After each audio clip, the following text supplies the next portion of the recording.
Om Namo Bhagavate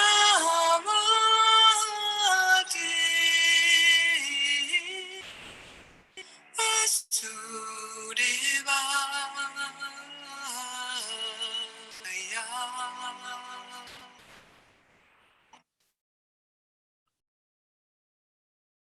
So I think we're on chapter 17, text 13.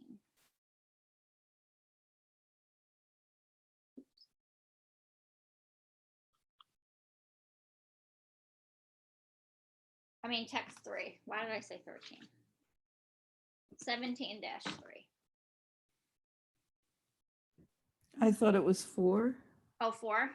I think so, but check it out. Oh, Tell me wait, what- let's see. Maybe I put the star by the wrong chapter. Yeah, because I think she read about sattva here, or faith. I can reread 3 if we want. I'll start on 3. Okay. Sattva Narapa Sarvasya Shraddha Bhavanti Bharata Shraddha Mayo Yam Parusa Yo Yak Shraddha Sa Eva Sha. According to one's existence under the various modes of nature, one evolves a particular kind of faith. The living being is said to be of a particular faith according to the modes he has acquired. Everyone has a particular type of faith, regardless of what he is. But his faith is considered good, passionate, or ignorant according to the nature he has acquired. Thus, according to the particular type of faith, one associates with certain persons.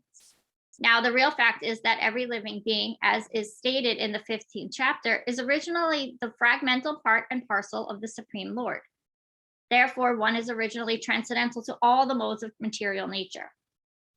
But when one forgets his relationship with the Supreme Personality of Godhead and comes into contact with the material nature and conditioned life, he generates his own position by association with the different varieties of material nature.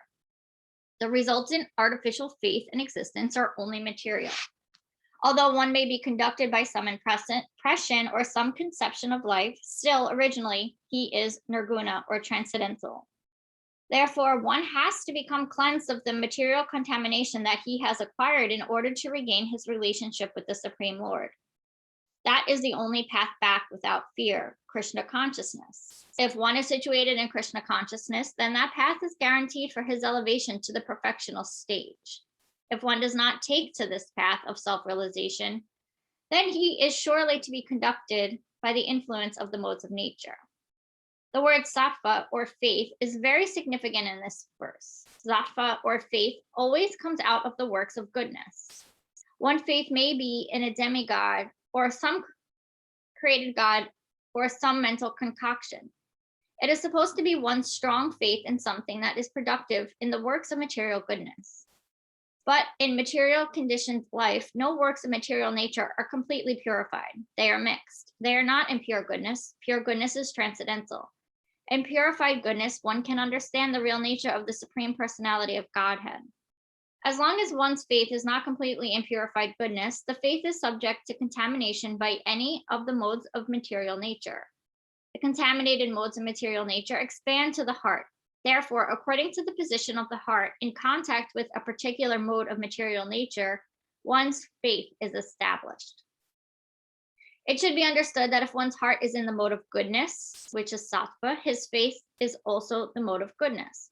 If his heart is in the mode of passion, which is rajas, his faith is also in the mode of passion. If his heart is in the mode of darkness, illusion, his faith is thus contaminated. That's tamas.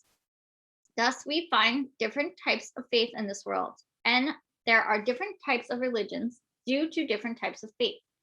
The real principle of religious faith is situated in the mode of pure goodness, but because the heart is tainted, we find different types of religious principles. Thus, according to the different types of faith, there are different kinds of worship.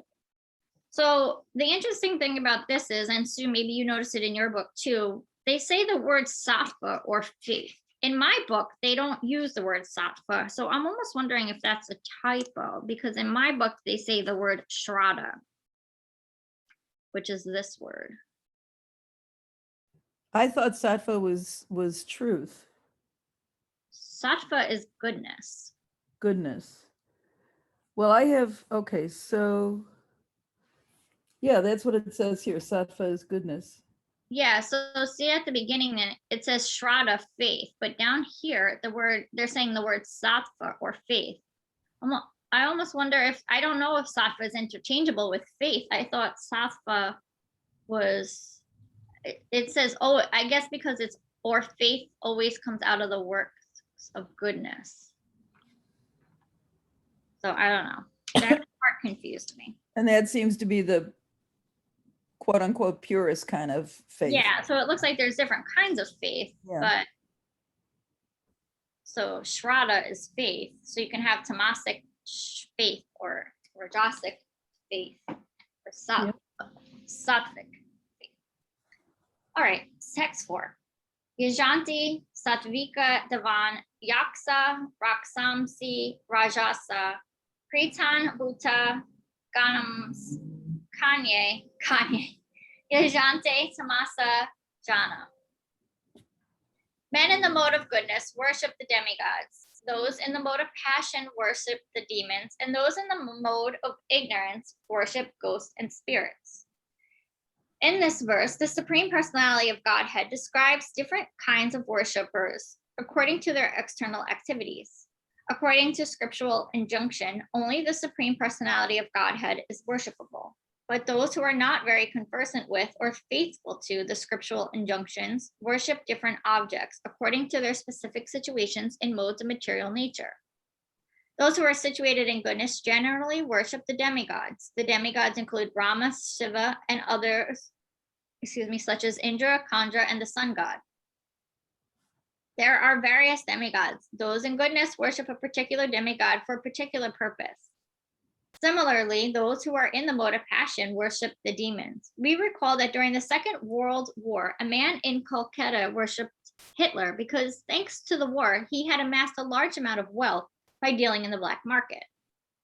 Similarly, those in the modes of passion and ignorance generally select a powerful man to be God. They think that anyone can be worshipped as God and that the same results will be obtained. Now, it is clearly described here that those who are in the mode of passion worship and create such gods, and those who are in the mode of ignorance in darkness worship dead spirits. Sometimes people worship at the tomb of some dead man. Sexual service is also considered to be in the mode of darkness. Similarly, in remote villages in India, there are worshippers of ghosts. We have seen that in India, the lower class people sometimes go to the forest, and if they have knowledge that a ghost lives in a tree, they worship that tree and offer sacrifices. These different kinds of worship are not actually God worship. God worship is for persons who are transcendently situated in pure goodness. In the Srimad Bhagavatam, it is said, Sattvam Visudam Vasudeva Saptitam. When a man is situated in pure goodness, he worships Vasudeva. The purport is that those who are completely purified of the material modes of nature and who are transcendently situated can worship the Supreme Personality of Godhead. The impersonalists are supposed to be situated in the mode of goodness, and they worship 5 kinds of demigods. They worship the impersonal Vishnu or Vishnu form in the material world, which is known as philosophized Vishnu. Vishnu is the expansion of the Supreme Personality of Godhead, but the impersonalists, because they do not ultimately believe in the Supreme Personality of Godhead, imagine that Vishnu form is just another aspect of the impersonal Brahman. Similarly, they imagine that Lord Brahma is the impersonal form of the material mode of passion. Thus, they sometimes describe 5 kinds of gods that are worshipable, but because they think that the actual truth is impersonal Brahman, they dispose of all worshipable objects at the ultimate end. In conclusion, the different qualities of the material modes of nature can be purified through association with persons who are of transcendental nature. Text 5 through 6.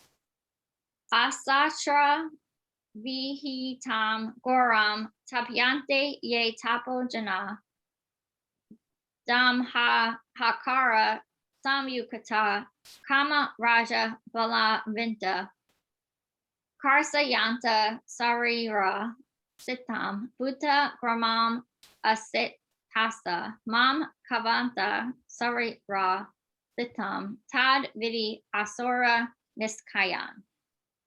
Those who undergo severe austerities and penances not recommended in the scriptures, performing them out of pride, egotism, lust, and attachment, who are impelled by passion, and who torture their bodily organs, as well as the supersoul dwelling within, are known to be as demons. There are persons who manufacture modes of austerity and penances which are not mentioned in the spiritual injunctions. For instance, fasting for some ulterior purpose, such as to promote a purely political end, is not mentioned in the scriptural directions. The scriptures recommend fasting for spiritual advancement, not for some political end or social purpose. Persons who take such austerities are, according to Bhagavad Gita, certainly demonic. Their acts are against the spiritual injunction and are not beneficial for the people in general. Actually, they are out of pride, false ego, lust, and attachment for material enjoyment. By such activities, not only are the combination of material elements of which the body is constructed disturbed, but also the supreme personality of Godhead himself living within the body. Such unauthorized fasting or austerities for some political end are certainly very disturbing to others. They are not mentioned in the Vedic literature. A demonic person may think that he can force his enemy or other parties to comply with his desire by this method. But sometimes one dies by such fasting. These acts are not approved by the Supreme Personality of Godhead, and he says that those who are engaged in them are demons. Such demonstrations are insults to the Supreme Personality of Godhead because they are enacted in disobedience to the Vedic scriptural injunction. The word astasa is significant in connection. In this connection, persons of normal mental condition must obey the oh my goodness, my words today, scriptural injunction. Those who are not in such a position neglect and disobey the scriptures and manufacture their own way of austerities and penances. One should always remember that the ultimate end of the demonic people, as described in the previous chapter, the Lord forces them to take birth in the womb of demonic persons. Consequently, they will live by demonic principles life after life without knowing their relationship with the Supreme Personality of Godhead. If, however, such persons are fortunate enough to be guided by a spiritual master who can direct them to a path of Vedic wisdom, they can get out of this entanglement and ultimately achieve the supreme goal. Now pause at 7. My brain just wanted to read one word and my mouth wanted to say another word today. So I looked up Satya, and what I was thinking of was Satya with one T, and that does mean faith, and that's one of the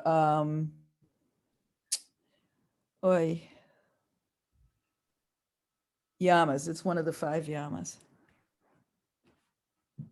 So this Satya, is that's truth, right? That's what you said?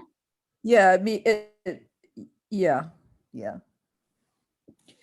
But that's with 2 T's, so that's a different word altogether. Sattva is TTVA and Satya is SATYA. Yeah. Yeah. That's true, and there's a Y in there too. Oh well. Yeah, Satya is our truth. But Sattva is one of the 3 modes of nature, so that's why I was confused why they were using that word and not the faith word, but I don't know, doesn't matter, I guess. I just don't know how these demonic, like why it's set up in a cycle that a demonic person, like I feel like they're just set up for failure time after time. And I feel like they don't even cause themselves suffering. They cause, I'm assuming I'm not a demonic person, but maybe I am. But I just feel like they're caught, like it's there, like I want to place external blame on them and this whole process, because it just seems silly to me. Why would you keep putting someone in the womb of someone who's demonic?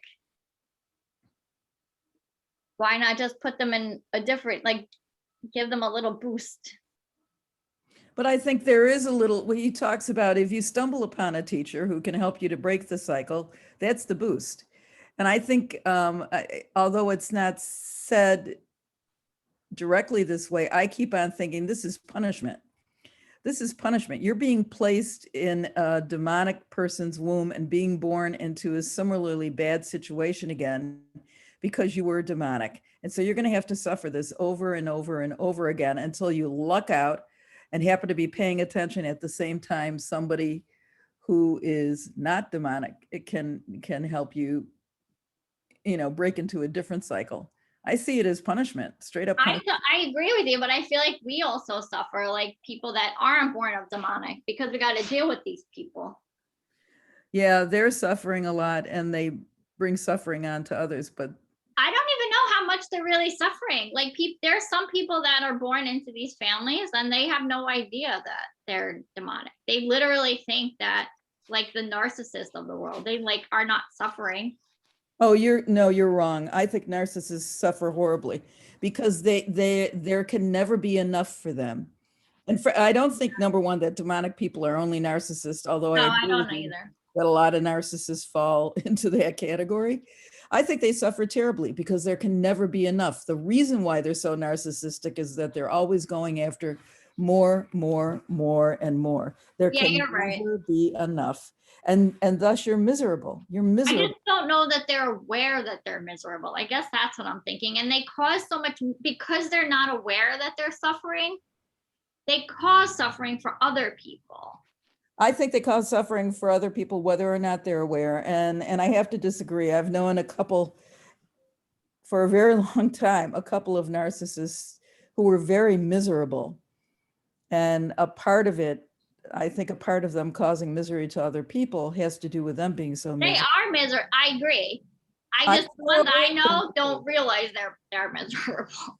No, I think certainly they do. My husband's a therapist and has dealt with a couple of them, and I've worked with a couple of them. They've been in therapy trying to make their lives better. And it's one thing that's pictured here. I mean, a lot of this to me is almost like told like a fable. Yeah.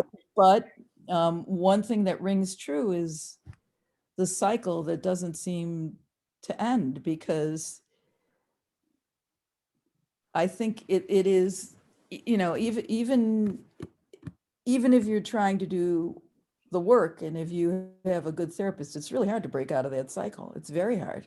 Yeah. And you can see it. I mean, well, my husband would say, I never said that. I swear, there's a couple of categories of people or people who present with certain things, and he's a good therapist and he does not like working with narcissists because it's so hard to move forward.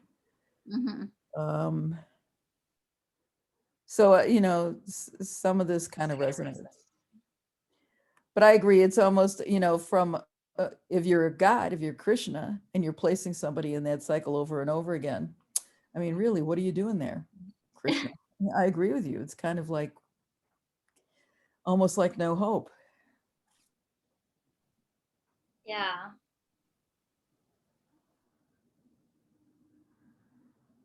And like, if you don't know it's broken, how are you supposed to fix it? I think about myself, like, I'm so grateful I found this. I don't know what I believe in or not believe in, but at least I have knowledge that I can make decisions for myself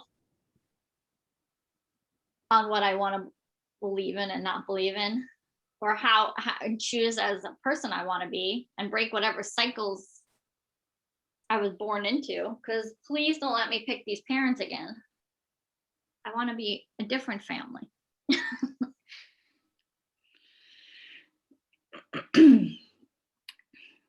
So I guess that's why, like, Amanda talks about those soul families, and you kind of stick together because you got to break the cycle together. I haven't heard her talk about that. That's interesting. Yeah. Yeah, I've read a couple of novels, so this is fictionalized stuff, but a couple of novels about people who talk about when there's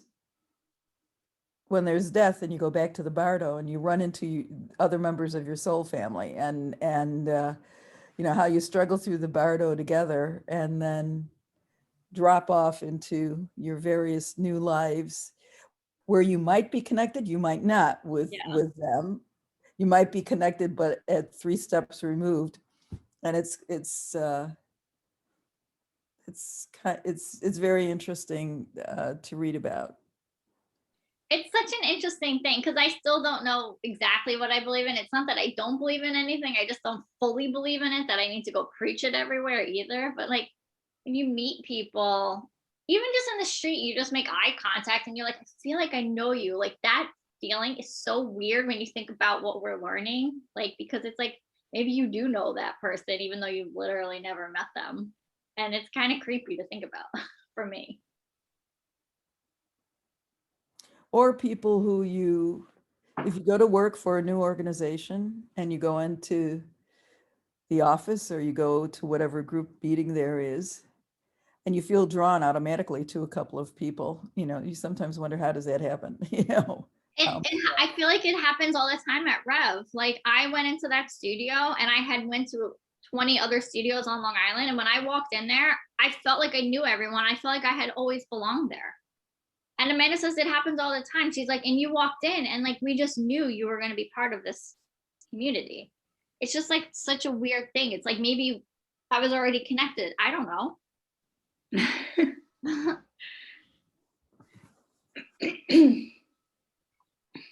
Rev is a nice place.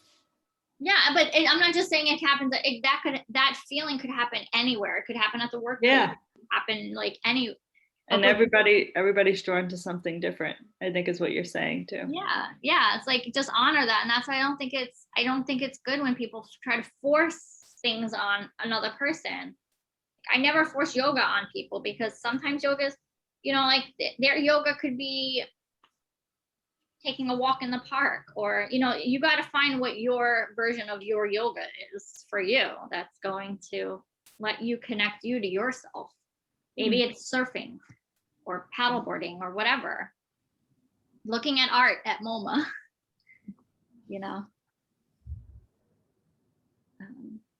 I think those are the more advanced yogis, even the ones that really know how to connect and that meditative practice. All right, we'll do some breath work and we'll meditate today.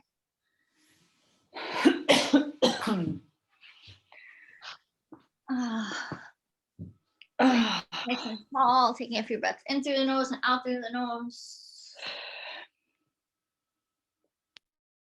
And then bring your right hand to the face, close the right nostril with the thumb, inhale through the left. Close left, exhale right. Inhale right. Close right, exhale left. Inhale left. Close left, exhale right. Inhale right. Close right, exhale left. Few more rounds in your own breath, hitting your locks and retention if it's part of your practice.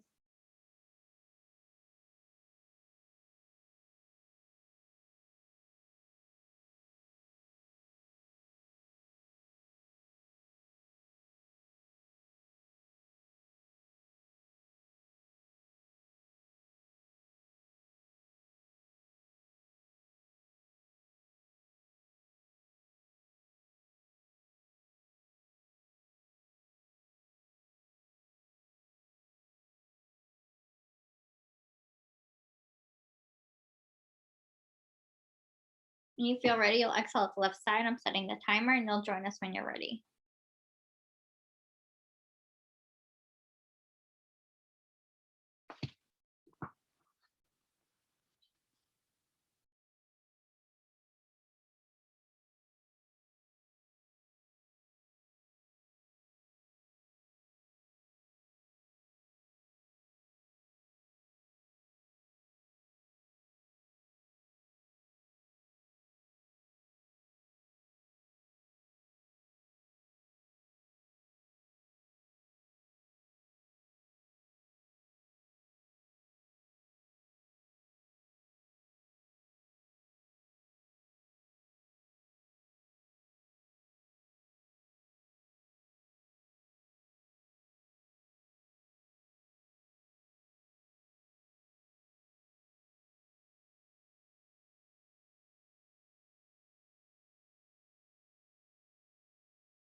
Bringing your hands to your heart center.